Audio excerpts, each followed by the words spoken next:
For today's video nga guys, susunduin ko yung kapatid ko sa kanila. Nagpasundo nga tong kapatid ko dahil yung asawa niya nasa trabaho pa, gusto daw niya mamasyal sa amin. Bit lang naman guys, kaya ito, nakarating na din kami. Pagkadating ko sa kanila, hindi pa na siya tapos naligo, kaya pumasok muna ako dahil sobrang init naman sa labas. Pagkadating nga namin sa bahay, itong parcel ko ay nandito na sa pinto, iniwan ng rider. Don't worry guys, bayad na po yun. Fast forward tayo guys, pagkadating ko nga sa bahay at umalis na din ako kaagad dahil susunduin ko sila mama dito sa may palayan. Gaya ng sabi ko sa video kong yun, ako nga yung tagahatid at sundo nila mama. Ito nga yung bahay kubo guys, kapag pumunta sila dito, dito sila nagpapahinga. Lalo na kapag taniman na ng palay at saka pag-aani ng palay. Palagi nga silang mamang maparito kasi nga may nag-aararaw na sa buong kahon. At sa pagkakaalam ko nga guys, aaruhin po yung bawat kahon bago taniman ng palay. At tungkol po doon sa pagtatanim ng palay, mayroong susulan sila mama na tao para magtanim. 6 nga yung kahon na tinatrabaho niya na mama at ang isa doon ay sila yung magtatanim. At yung isang kahon na yun maliit nga lang kaya kayang-kaya na daw nila yun. At kapag nga walang trabaho yung asawa ko o yung mga kapatid ko, itutulong sila sa pagtatanim dito. Kasi nga minsan nangangalay nga sila mama kaya kailangan nila ng tulong. At fast forward, pagkahapon, umalis na naman ako para sunduin yung dalawang anak ko. Distansya nga yung paralan dito, kaya kailangan ko silang sunduin.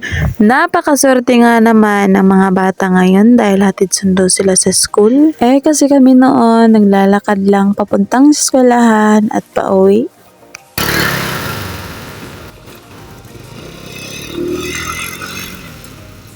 Pagdating ko nga sa school, wala yung dalawang anak ko, natatakot talaga ako guys, kasi nga hindi ko nakasalubong naman sa daan.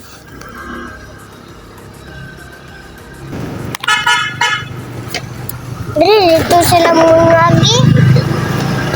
Bumalik na nga lang kami pauwi kasi nga wala na sila doon.